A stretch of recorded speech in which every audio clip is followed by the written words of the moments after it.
I'm Mason, 33 years old, and a senior executive at a leading tech company in Seattle.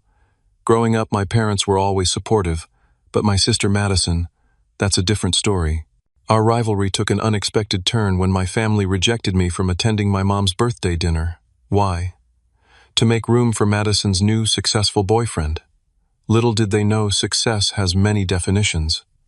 Before I dive into how my family went from treating me like the family failure to desperately seeking my forgiveness, take a second to let me know where you're watching from and hit that like and subscribe button.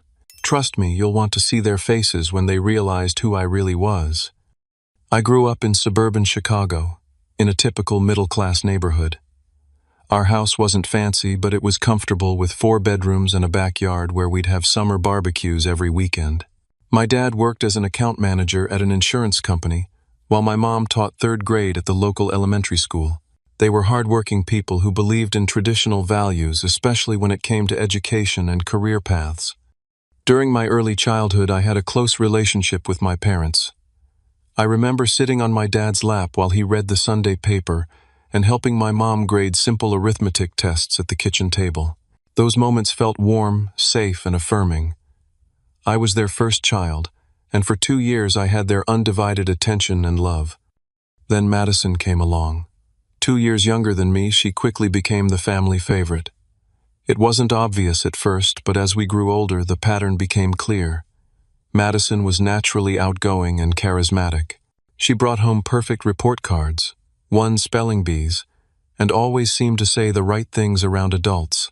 I was more reserved, thoughtful, and interested in taking things apart to see how they worked rather than collecting gold stars and trophies. "Why can't you be more like your sister?" became a familiar refrain in our household. When Madison was accepted into the gifted program in 4th grade, my parents threw a party and invited the entire extended family. When I won the science fair that same year, I got a pat on the back and a good job. The message was subtle but consistent. Madison's achievements mattered more. As we entered high school, the comparisons intensified. Madison joined every club, became class president, and started preparing for Ivy League applications in her freshman year. I found my passion in computer science and spent hours coding in my room. My parents viewed her extracurricular activities as building a future, while my coding was just playing on the computer. When it came time for college decisions, the family dynamics reached a breaking point.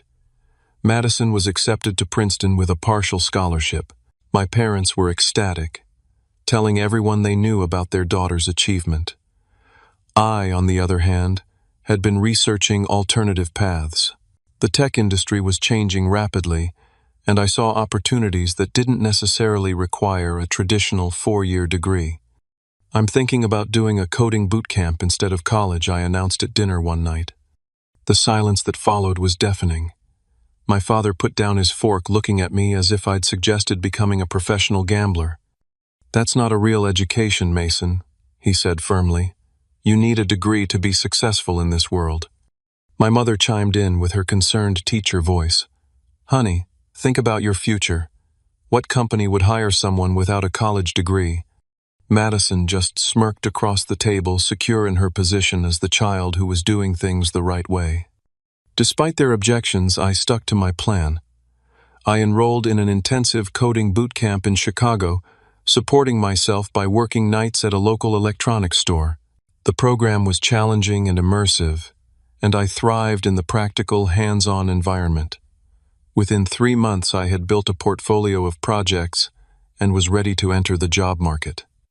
My first position was as a junior developer at a small startup. The pay wasn't great, but the experience was invaluable. I worked directly with the founders, learning not just about coding, but about business, product development, and client relationships. My parents viewed it as a starter job that I would soon outgrow in favor of going back to get a real degree.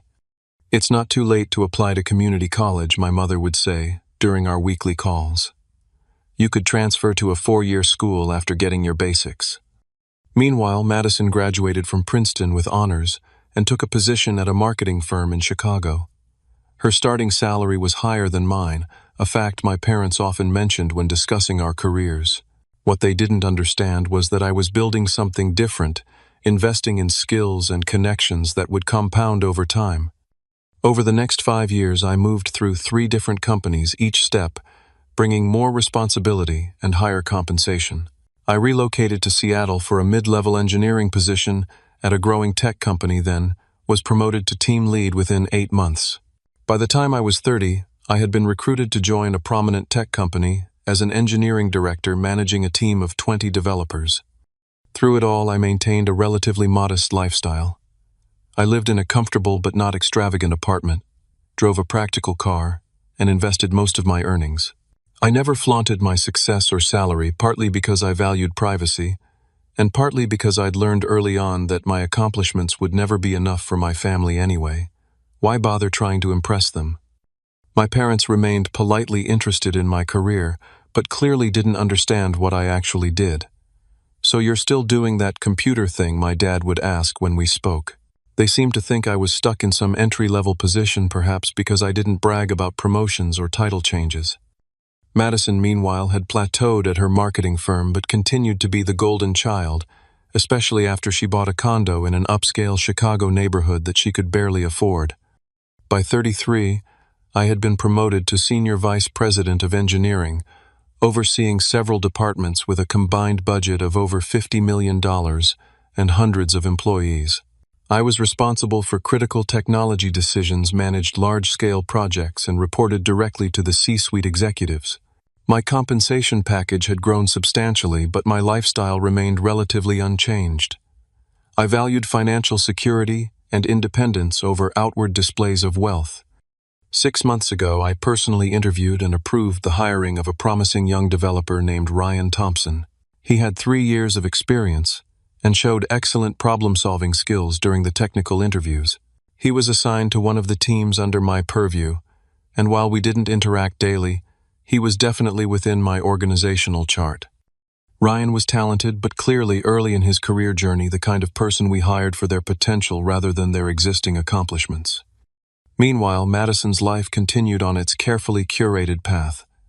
After a series of relationships with men she deemed appropriate in terms of status and income, she had recently started dating someone new. Our parents mentioned him during our occasional family calls, noting how successful and ambitious he was. Madison had always been strategic about her relationships, viewing them as extensions of her personal brand rather than authentic connections. She dated lawyers, doctors, and business executives, often moving on when she found someone with more impressive credentials. "He works at some big tech company," my mother mentioned during one call. "Madison says he's going places fast." I didn't think much of it at the time. Madison had always exaggerated the importance and achievements of her boyfriends. It was part of her ongoing narrative that her life choices were superior to mine. Little did I know that her new relationship would soon bring our parallel lives into direct collision. My mother's 60th birthday was approaching in May. In our family, milestone birthdays had always been celebrated with elaborate gatherings bringing together extended family and close friends. My mother's 50th had been a weekend-long affair at a rented lake house, with catered meals and professionally taken family photos. These celebrations were non-negotiable family events marked on calendars months in advance. 2 months before the big day, my father called to give me the heads-up about the upcoming celebration. "We're planning something special for your mother's 60th, he said casually. "Dinner at La Maison on the 15th. Put it on your calendar." La Maison was an upscale French restaurant in downtown Chicago, known for its exclusive atmosphere and excellent cuisine. I immediately made arrangements to fly in from Seattle for the weekend and booked a hotel nearby. I also ordered a custom piece of jewelry for my mother, a necklace with birthstones representing each family member, and arranged for a spa day for her the morning of her birthday. I had attended every important family event despite the distance, flying back to Chicago several times a year to maintain connections. Though our relationships were complicated, family occasions remained sacred in my mind. I'd never missed a milestone birthday, holiday gathering, or significant celebration. Maintaining those traditions felt important even as other aspects of our family dynamic remained strained. The week before the planned celebration, my phone rang with my father's number displayed on the screen. I answered while walking between meetings at the office. "Hey Dad, what's up? I was just finalizing my flight details for next weekend." There was an uncomfortable pause before he spoke. "About that, Mason. We're having a bit of an issue with the reservation at La Maison. Oh, do we need to change the time or date? I asked already, mentally rearranging my schedule to accommodate any changes. Not exactly, he said, his voice unnaturally hesitant. The thing is, the space we reserved is smaller than we initially thought. We're having to cut down the guest list a bit. I stopped walking, standing still in the middle of the corridor as employees passed by. What are you saying, Dad? It might be better if you came to visit another time, he said finally. Maybe the weekend after. We could have a small family dinner then, just the four of us. The implication was clear, but I could hardly believe it. Are you uninviting me from Mom's birthday? Don't think of it that way, he said quickly. We're just postponing your visit. Your mother will get to celebrate twice. I pressed for more information, confused by this sudden change. Who all is coming to the actual birthday dinner then? Another pause. Well, your mother and I, of course. Your Aunt Susan and Uncle Bob. Your cousins.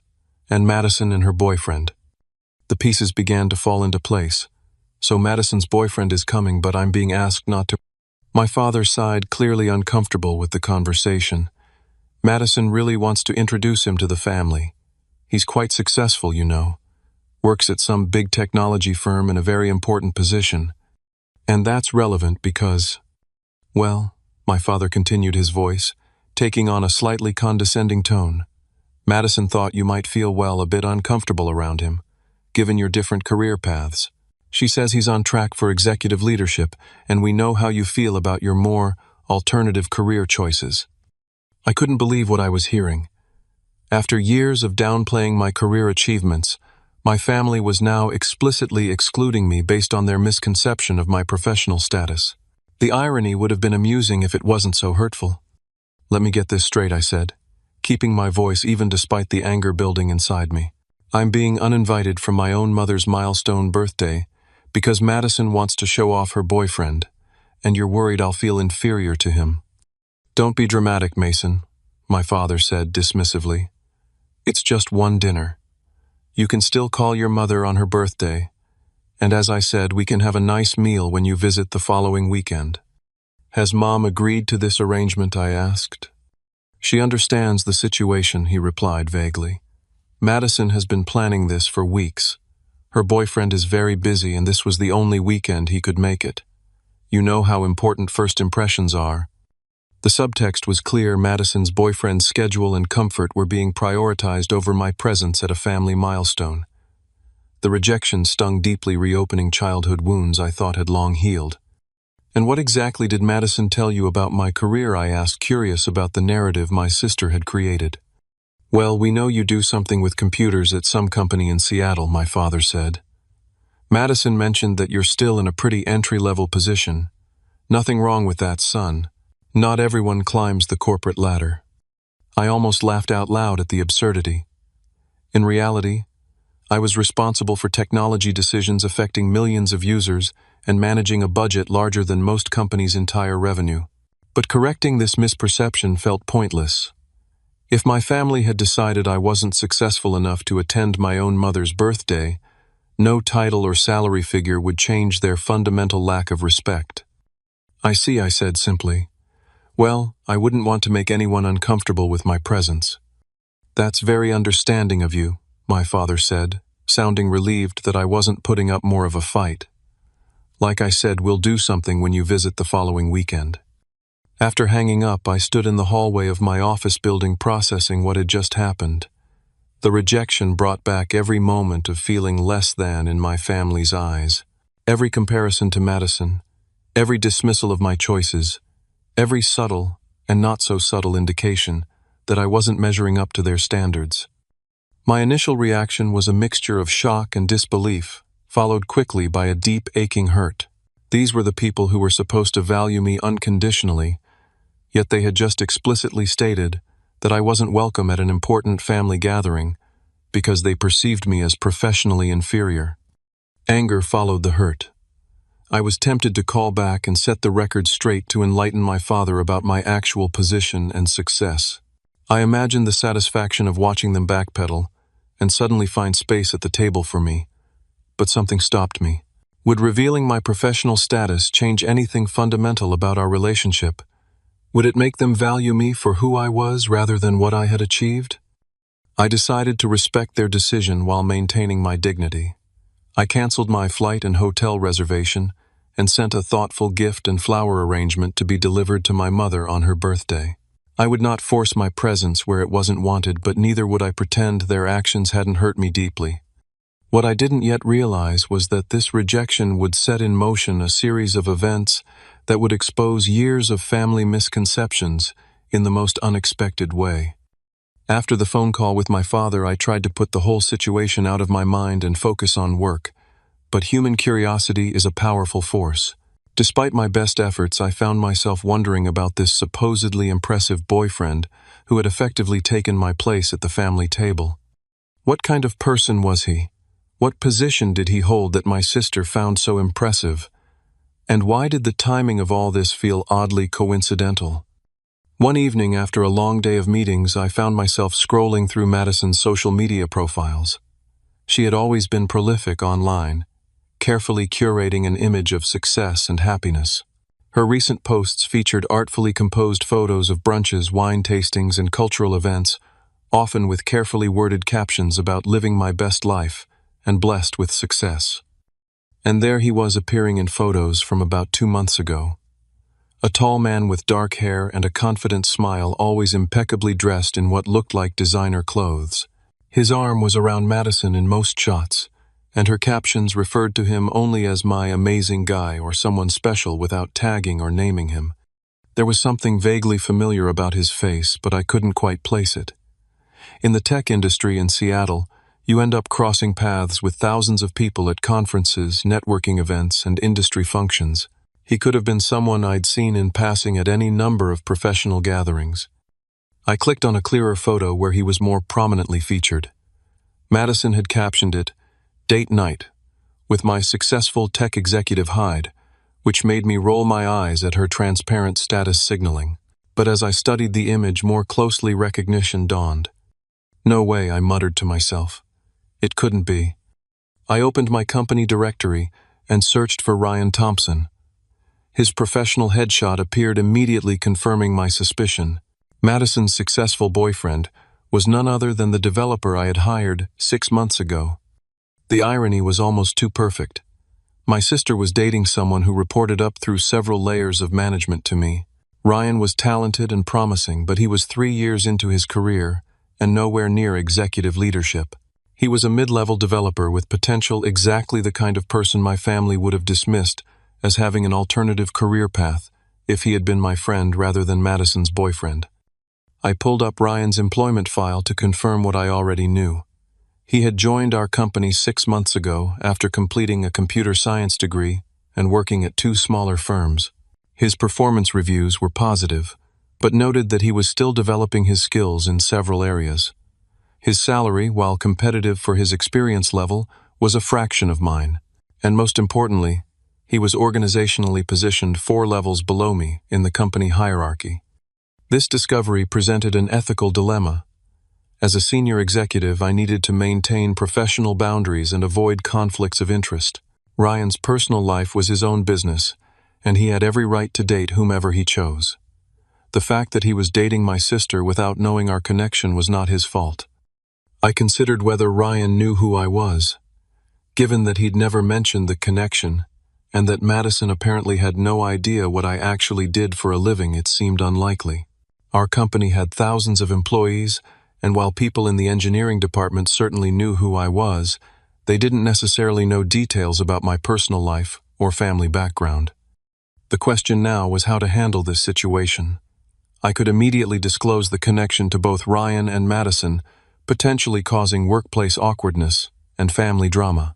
I could recuse myself from any decisions affecting Ryan's employment, addressing the potential conflict of interest, or I could wait and see how the situation developed, particularly since it appeared neither Ryan nor Madison knew about the connection.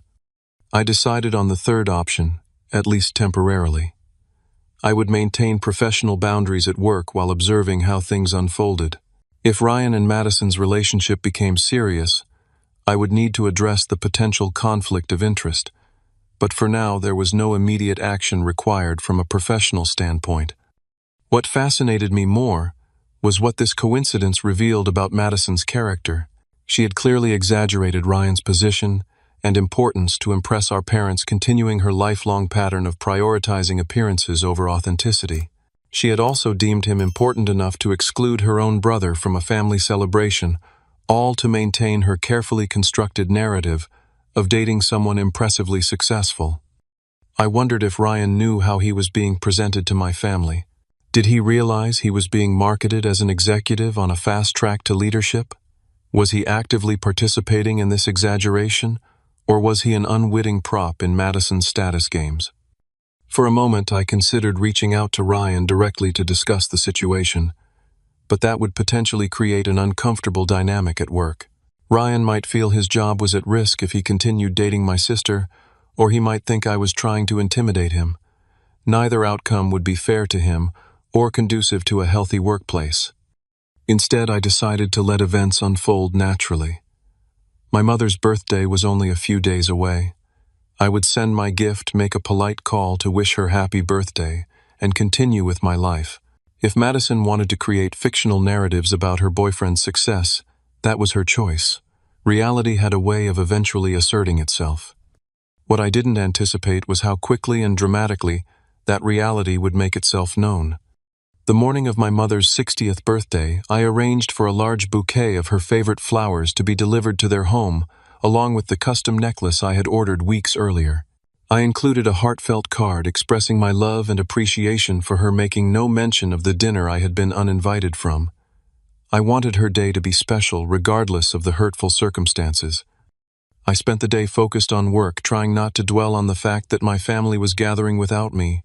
I had scheduled several important meetings to keep myself occupied and planned to stay late at the office reviewing quarterly projections.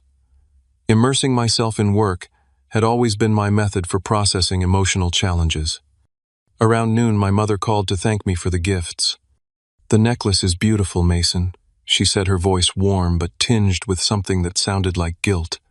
"I love having all our birthstones together. It means so much." "I'm glad you like it, Mom. Happy birthday." There was a pause before she continued. "I wish you were here to celebrate with us." "Me too," I said, simply not wanting to make her feel worse on her special day. "Your father mentioned you'll be visiting next weekend instead," she asked hopefully. "We'll see," I replied non-committally. "I've got some work commitments coming up that might make travel difficult." Another pause. "Madison's boyfriend is joining us tonight. He seems very nice. Works at a big tech company like you do." I bit back the urge to ask if she knew which company or what he actually did there. Instead, I just said, "That's great, Mom. I hope you have a wonderful dinner." "It won't be the same without you," she said softly. The conversation ended shortly after leaving me with mixed emotions. My mother clearly felt conflicted about my absence, but not enough to have insisted on my inclusion. I wondered if she truly understood the reason I had been uninvited, or if my father and Madison had presented her with a different narrative. As the evening progressed, I found myself unable to resist checking social media for updates on the celebration. Sure enough, Madison had already posted several photos from the pre-dinner gathering at our parents' house. There she was, in an expensive-looking dress, standing proudly next to Ryan, who was wearing a suit that I recognized as mid-range designer wear. Our parents beamed beside them, looking every bit the proud family. The caption read, "Celebrating Mom's 60th with the people who matter most. So proud to introduce Ryan to the family. They're already obsessed with my amazing tech executive boyfriend, Keeply A." I zoomed in on my parents' faces, noting how they gazed at Ryan with unmistakable approval. The kind of approval they had rarely, if ever, directed toward me. My father had his impressed expression on the slightly raised eyebrows and firm handshake that signaled male respect. My mother was touching Ryan's arm in the familiar gesture she reserved for people she wanted to make feel especially welcome. More photos appeared throughout the evening. The group arriving at La Maison, champagne toasts at the table, my mother opening gifts, Ryan apparently holding court with some story that had everyone laughing.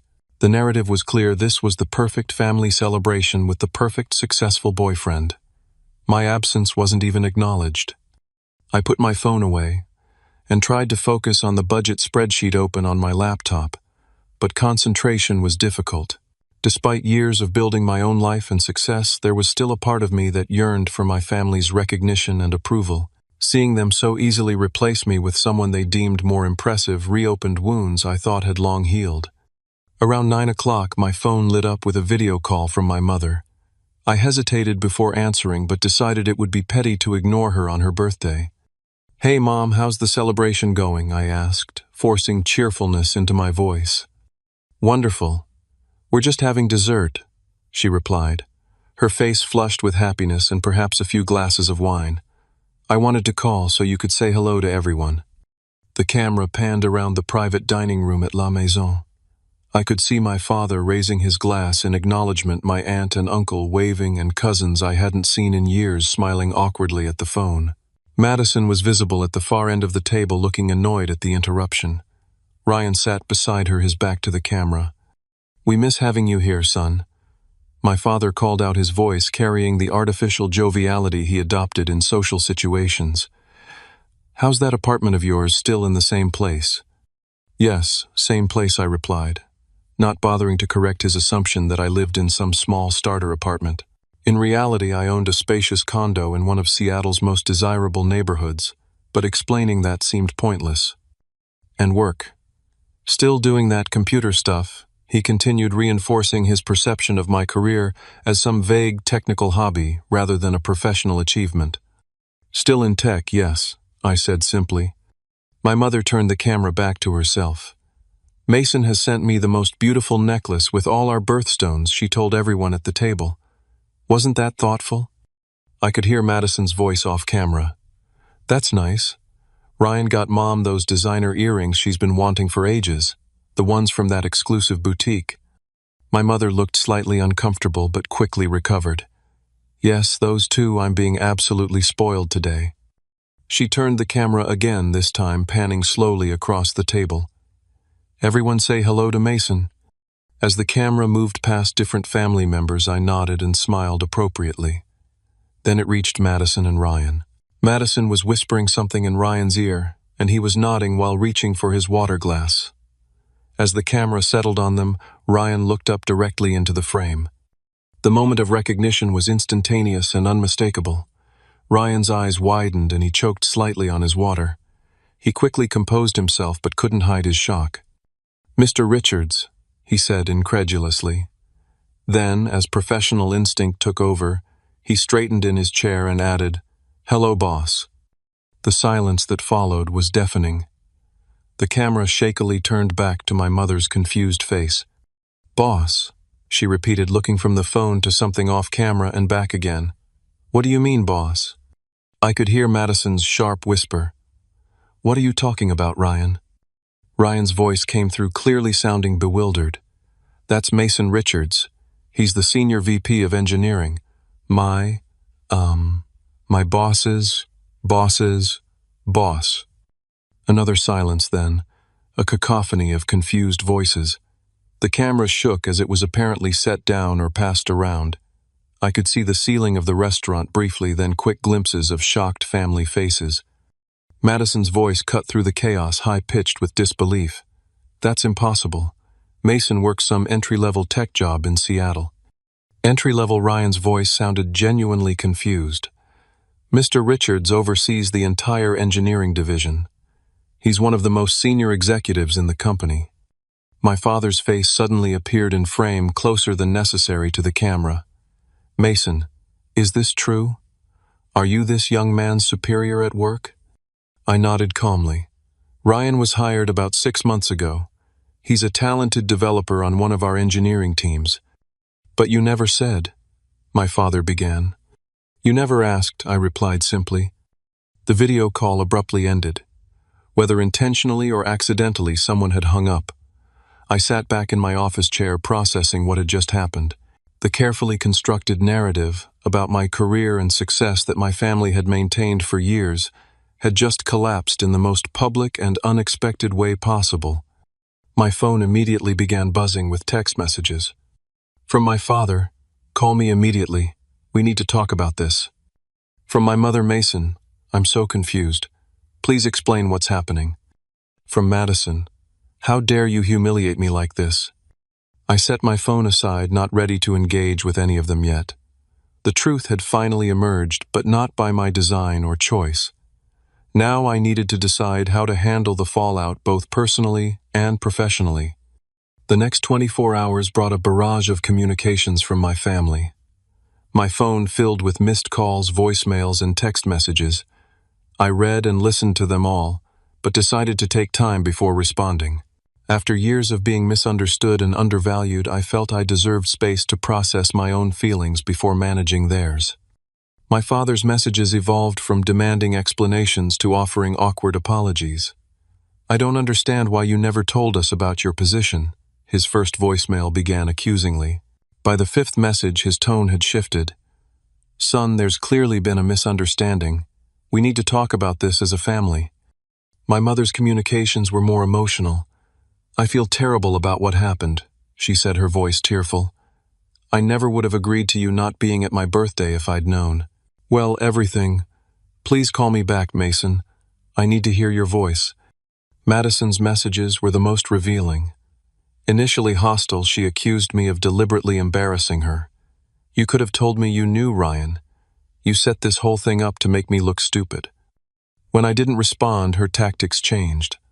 Look, maybe I exaggerated a little about Ryan's position, but you could have corrected me privately instead of humiliating me in front of the entire family. By morning, I also had an email from Ryan in my work account. Mr. Richards, I want to sincerely apologize for the awkward situation last night. I had no idea Madison was your sister. She never mentioned her brother by name, only saying he worked in tech in Seattle. I never connected the dots. I want to assure you that this will not affect our professional relationship or my commitment to the company. I understand if you feel there's a conflict of interest, and I'm open to discussing any concerns you might have. Respectfully, Ryan Thompson. The email was professional and appropriate, which I appreciated. It confirmed my suspicion that Ryan had been an unwitting participant in Madison's status games, rather than actively misrepresenting himself.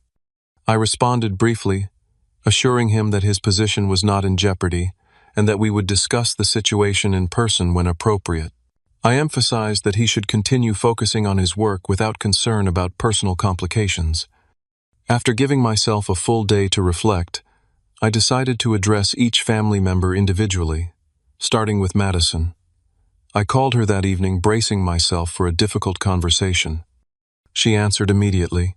Finally, do you have any idea what you've done? Hello to you too, Madison, I replied calmly. I think we need to talk about what happened. You humiliated me, she exclaimed. Ryan hasn't returned my calls since the dinner. You've probably fired him or threatened him or something. I haven't spoken to Ryan outside of a brief email assuring him his job is secure, I said. And I didn't humiliate you, Madison. Your own actions did that. What is that supposed to mean? It means you've been telling our family that Ryan is some high-powered tech executive when you know perfectly well he's early in his career. You created a fiction that fell apart when reality intervened. There was a pause before Madison responded, her voice defensive. I never specifically said he was an executive. I just said he was successful and going places. According to Dad, you told them he was on track for executive leadership and suggested I would feel uncomfortable around someone more successful than me. Those were deliberate misrepresentations. Another pause, longer this time. Fine, she finally admitted. I may have implied he was more senior than he is, but that's only because... Because what? Because that's what matters to Mom and Dad, she exclaimed. You know how they are. They've always measured success by titles and prestige. I was just giving them what they wanted to hear. At my expense, I pointed out.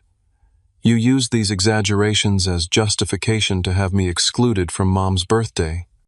I didn't think you'd care that much, she said, her voice smaller now. You've always been so independent, doing your own thing regardless of what the family thinks. Being independent doesn't mean I don't care about being included in important family events, Madison, or that it doesn't hurt to be explicitly rejected because I'm deemed not successful enough. Well, apparently that was all wrong anyway, she said bitterly. You've been hiding your big important job from us all these years. Were you just waiting for a moment like this to show us all up? I took a deep breath, recognizing the deflection tactic for what it was. I never hid anything. I simply stopped trying to correct the narrative that you and our parents created. You all decided long ago that my path wasn't valuable or impressive, so I stopped seeking your validation. So you're saying this is all our fault? Madison asked defensively. I'm saying we all contributed to a family dynamic where authenticity was sacrificed for appearances and where success was defined so narrowly that we couldn't see or appreciate each other's actual achievements. The conversation continued in circles for another 20 minutes. Madison alternated between defensive justifications and reluctant admissions of fault. By the end, we had reached an uneasy truce rather than a true resolution. Years of competitive dynamics couldn't be resolved in a single phone call. For what it's worth, Madison said before hanging up, Ryan really did talk about how much he respected his boss's boss's boss. I just never imagined that person was you. The irony wasn't lost on me. All these years, my family had been dismissing my career while I had been building a reputation for leadership and excellence among my peers and colleagues. It was a stark reminder that external validation, especially from family, wasn't a reliable measure of actual achievement.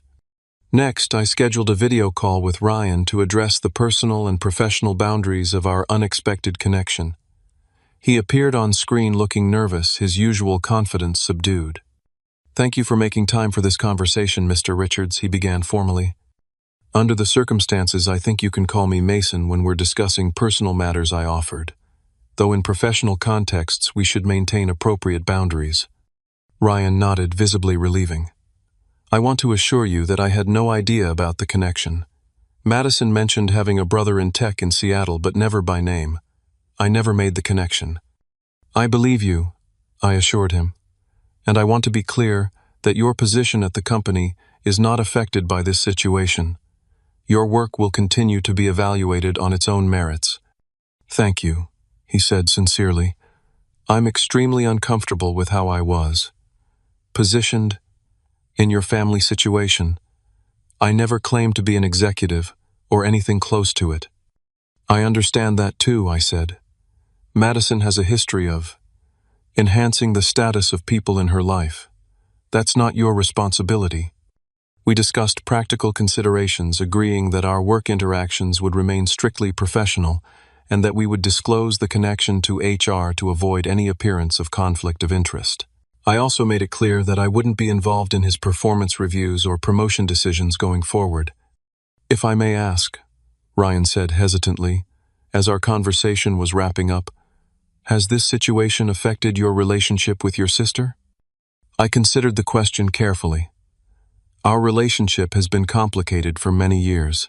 This is just the latest chapter in a longer story. Ryan nodded thoughtfully. For what it's worth, she speaks very highly of you when it's just the two of us. I think there's a lot of admiration underneath the competition. His observation surprised me, offering a perspective on Madison I hadn't considered. Perhaps there was more complexity to her feelings than I had recognized. With the most immediate conversations handled, I turned my attention to my parents. After several exchanges of messages, we agreed to meet for dinner the following weekend at a restaurant in Chicago. I flew in on Saturday morning, bracing myself for what promised to be an emotionally charged reunion. The restaurant my parents selected for our meeting was an upscale steakhouse in downtown Chicago, the kind of establishment designed to impress business clients with its dark wood paneling and attentive service.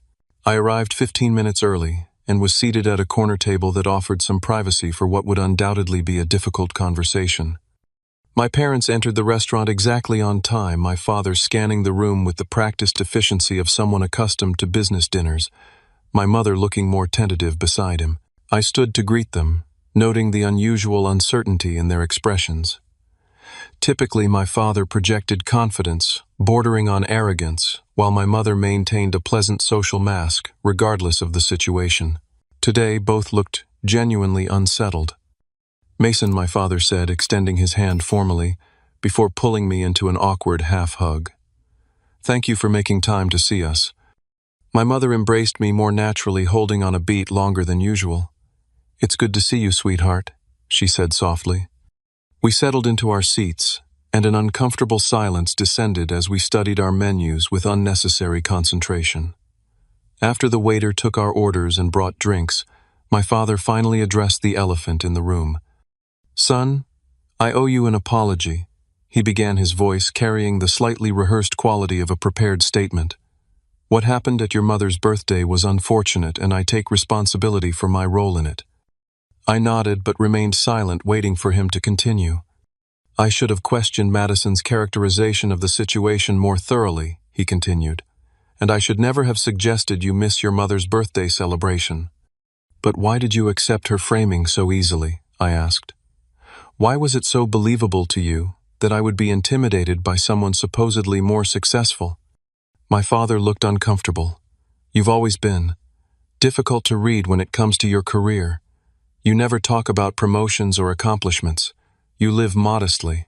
You don't seem to care about the markers of success that most people value. And that made you assume I wasn't successful." "I wouldn't put it that way," he hedged. "We just didn't have a clear picture of what you were doing professionally." "You never asked," I pointed out. "Not in any meaningful way. Still doing that computer thing isn't exactly showing interest in my career." My mother interjected, tears forming in her eyes. "We didn't understand what you did, Mason.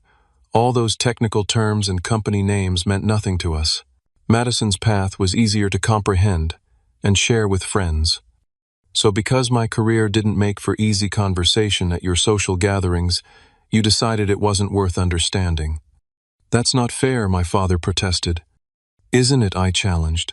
"When Madison got her marketing job out of college, you learned every detail of her company and position so you could brag about it to your friends.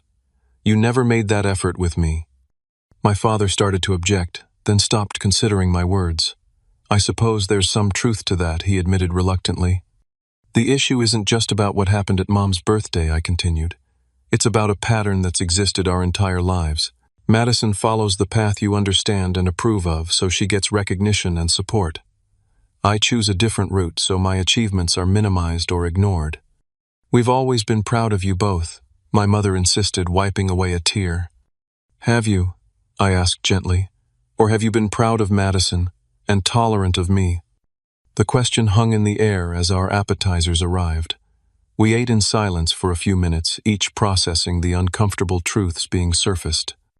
I think my father said finally that we may have had a narrow definition of success, one that was shaped by our own experiences and limitations. It was perhaps the most self-aware statement I'd ever heard from him, and it caught me by surprise. When I was coming up in the insurance business, he continued, success had clear markers: the corner office, the title on the door, the company car. These were things everyone understood and respected. He looked at me directly. "Your path didn't have those familiar signposts, so I didn't know how to evaluate it or explain it to others. So instead of learning, you dismissed it," I concluded. He nodded slowly. "I think that's fair, and I was wrong to do so." My mother reached across the table to take my hand. "When we saw how Ryan reacted to you on that video call, it was like suddenly seeing you through someone else's eyes. The respect in his voice when he called you boss. It made us realize how little we knew about your actual life." "I never needed you to be impressed by my title or salary," I said. "I just wanted you to respect my choices and be interested in my journey, even if it didn't follow the conventional path you understood." "We should have done better," my father acknowledged, "and I'm truly sorry we didn't." As our main courses arrived, the conversation shifted to more specific questions about my actual role and responsibilities. For perhaps the first time, my parents listened attentively as I explained my position, the scope of my authority, and the projects my teams were working on. They asked thoughtful follow-up questions and seemed genuinely interested in understanding my professional world. "Why didn't you ever correct our misperceptions?" my mother asked eventually. "You must have known we didn't understand your actual position." I considered the question carefully. At first I tried, but my achievements were always compared unfavorably to Madison's more traditional path. Eventually I stopped seeking your validation and focused on building a career that satisfied me regardless of whether you understood or appreciated it. And we reinforced that by continuing to misunderstand and undervalue your choices, my father said, showing a level of insight I hadn't expected. Yes, I agreed. It became a cycle. The less you valued my path, the less I shared about it. The less I shared, the less you understood. And so on. I wish we could go back and do things differently, my mother said, sadly. We can't change the past, I replied, but we can set better patterns for the future. As the meal progressed, we began discussing what those new patterns might look like. I was clear about my expectations going forward, genuine interest in my life and career, respect for my choices even when they differed from their expectations, and fair treatment compared to Madison.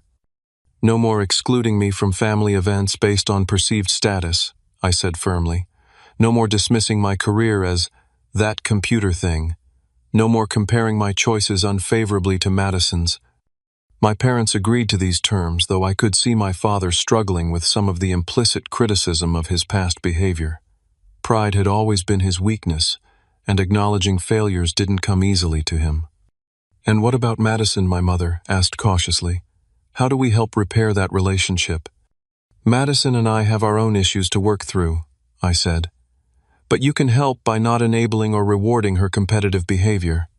Don't let her use status or accomplishments as currency for preferential treatment. By the time dessert arrived, the atmosphere had lightened considerably. There was a tentative optimism in our conversation, a sense that perhaps this painful episode could lead to healthier family dynamics. My father even made a self-deprecating joke about his technological cluelessness, a small but significant acknowledgement of his limitations. We're proud of you, son, he said as we prepared to leave. Not because of your title or success, but because of the man you've become despite our shortcomings as parents. It was perhaps the most genuine and meaningful compliment he had ever given me, and I felt its impact deeply. This dinner wouldn't instantly heal years of misunderstanding and hurt, but it was a meaningful first step toward a more authentic relationship. As we parted outside the restaurant, my mother hugged me tightly. "Will you come for Thanksgiving?" she asked hopefully. "The whole family together." "Let's take it one step at a time," I replied, not wanting to make promises I wasn't sure I could keep, but I'm open to trying. As I watched them walk away, I felt a complex mixture of emotions. Cautious hope for our future relationship, lingering hurt from past patterns, and pride in having finally spoken my truth clearly and directly.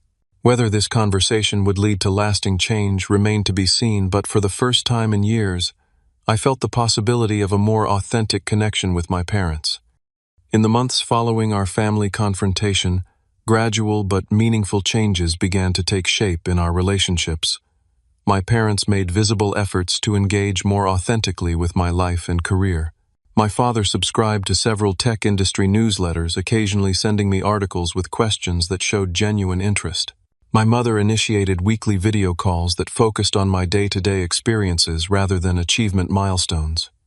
These small gestures of attention and care began healing wounds that had festered for decades. When my father asked thoughtful questions about a project I mentioned, or my mother remembered the name of a colleague I'd spoken about previously, I felt seen in a way that had been rare in our family dynamic. The shift wasn't always smooth or consistent. Old habits occasionally resurfaced, particularly when extended family gatherings triggered my parents' ingrained desire to showcase their children's accomplishments. But now, when they slipped into comparative language or status-focused comments, they caught themselves more quickly and redirected the conversation. My relationship with Madison remained more complicated. After our initial confrontation, we limited communication to brief surface-level exchanges during family calls.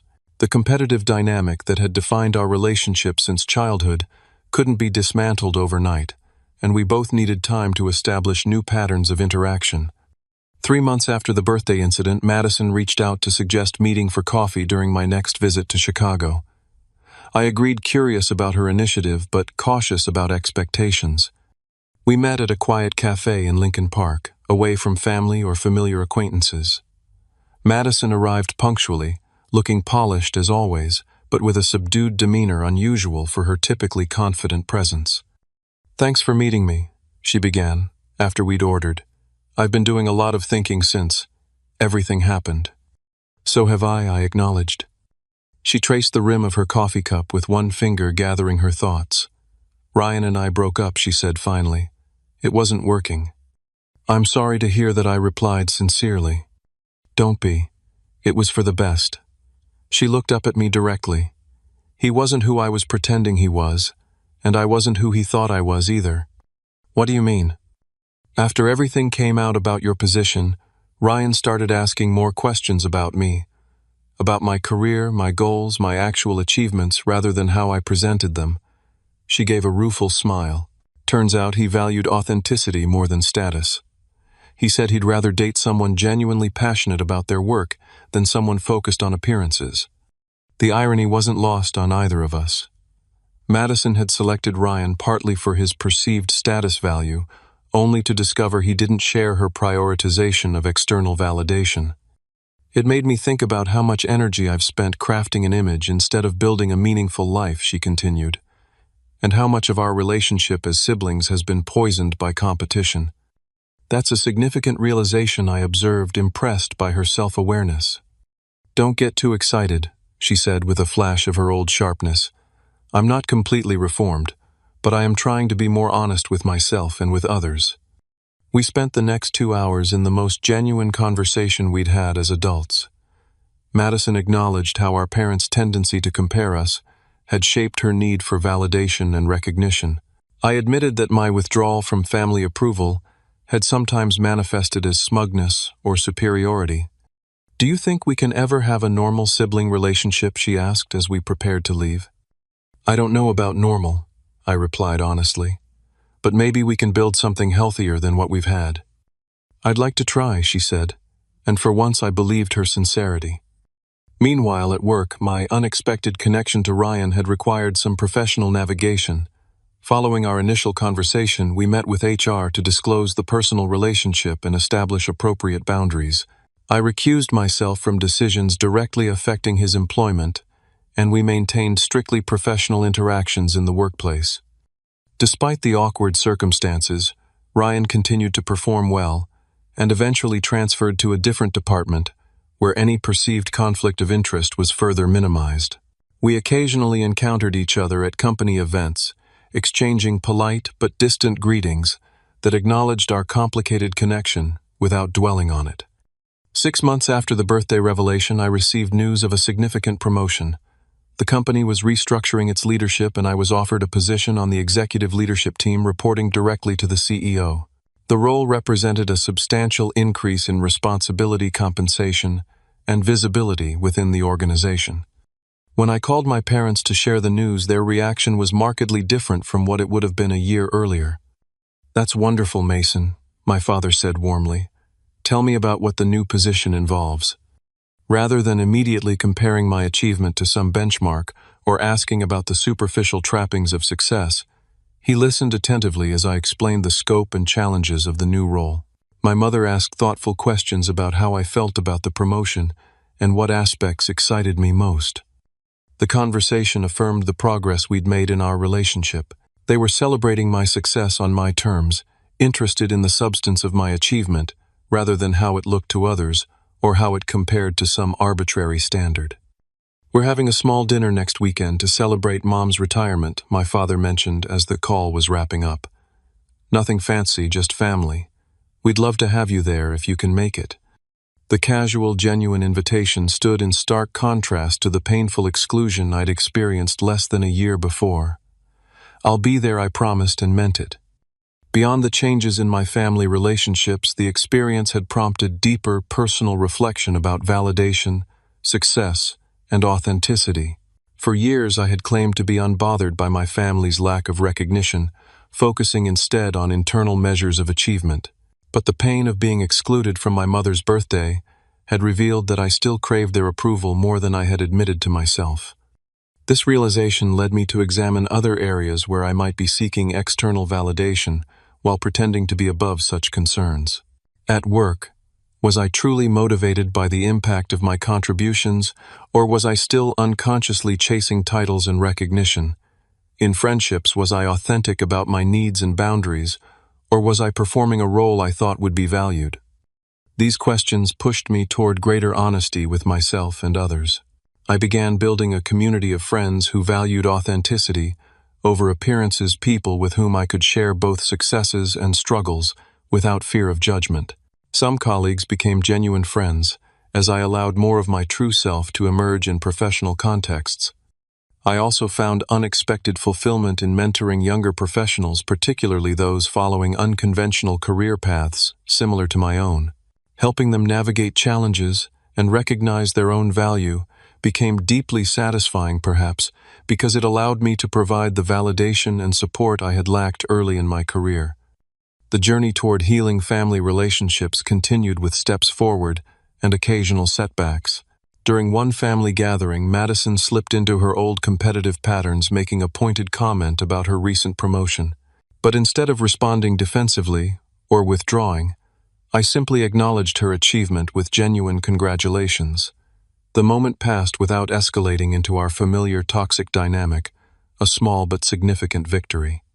My parents, too, sometimes reverted to old behaviors, particularly when stressed or around certain relatives who triggered their status concerns. But now, when it happened, we had developed the language and trust to address it directly rather than allowing resentment to build silently.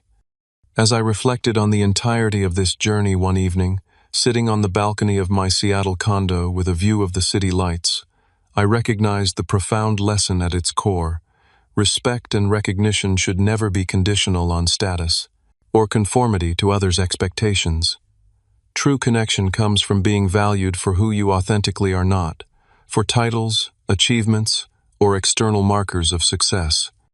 My family had needed the shock of discovering my professional position to recognize their flawed value system, but the meaningful change came not from them finally seeing me as successful by their standards. It came from their beginning to understand that their standards themselves had been misguided, prioritizing appearance over substance and comparison over appreciation. For my part, I had learned that while independence is valuable, completely disconnecting from family approval had been partly a defense mechanism rather than a healthy boundary. True strength came not from pretending not to care about my family's opinion, but from caring enough to engage honestly about how their treatment affected me and what I needed from our relationship going forward. The road ahead would undoubtedly contain more challenges and moments of regression. Patterns established over decades don't dissolve entirely in a matter of months. But we had taken the crucial first steps toward more authentic connections based on acceptance rather than achievement, appreciation rather than comparison. As I watched the sunset over the Seattle skyline, I felt a sense of peace that had been elusive for much of my adult life. Not because my family now recognized my professional success, but because we were beginning to recognize each other's inherent worth beyond any external measures. Have you ever had family members judge you based on their own narrow definition of success? What did you do to handle that situation? Share your experience in the comments below. If this story resonated with you, please hit the like button and subscribe to hear more stories about family dynamics and personal growth. Remember that true success isn't measured by titles or status, but by authenticity and meaningful connections. Thanks for listening, and I hope this story helps you navigate your own family relationships with more understanding and self-compassion.